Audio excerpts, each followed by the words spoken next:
অর্থোপেডিক্সের অপারেশনের ক্ষেত্রে প্রথমবার কোনো হাড় ভেঙে গেলে তা অপারেশনের মাধ্যমে প্লেট, স্ক্রু বা বাটি অথবা রড যেটাই আপনারা বলে থাকেন সেটা বসানো হয় এবং হাড় জোড়া লাগানোর পরে সাধারণত সেটি খুলে ফেলা হয়।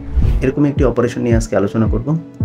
রোগীর বয়স ৪৫ থেকে ৫০-এর মধ্যে, একজন মহিলা পেশেন্ট। প্রায় ১.৫ বছর আগে তার বাম হাতের কোণের নিচের একটি হাড্ডি ভেঙে যায়। অপারেশনের মাধ্যমে সেখানে প্লেট এবং স্ক্রু বসানো হয়। তার হাড় জোড়া লেগে যায় প্রায় ৮ থেকে ৯ মাসের মধ্যেই। পরবর্তীতে ১.৫ বছরের মাথায় রোগী আমার শরণাপন্ন হন। অপারেশন করে সেই প্লেট এবং স্ক্রু আবার খুলে ফেলা হলো।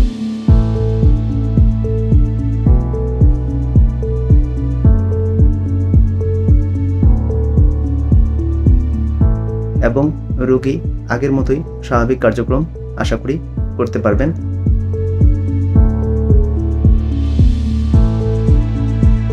লাস্ট একটা ইনফরমেশন বলে থাকি, হাড় ভাঙার এই অপারেশনগুলোতে সাধারণত ২ ধরনের প্লেট, স্ক্রু বা রড বসানো হয়ে থাকে। একটি হলো এসএসএর, আরেকটি হলো টাইটেনিয়াম মাইট। টাইটেনিয়াম বসানোর একটা সুবিধা হলো এটি বডির সাথে রিঅ্যাকশন করে কম এবং এটি দীর্ঘস্থায়ী হিসেবে বডিতে রেখে দেওয়া সম্ভব। তাই অনেক ডাক্তাররা জিজ্ঞেস করে থাকেন আপনি কোন বাটি বা প্লেট বা স্ক্রু লাগাবেন, এসএসের না টাইটেনিয়ামের। তখন আপনারা আপনাদের আর্থিক সামর্থ্য এবং আপনাদের ইচ্ছার উপর নির্ভর করে আমরা সেটা চুজ করে থাকি। সবাই সুস্থ থাকবেন, ভালো থাকবেন। আসসালামু আলাইকুম।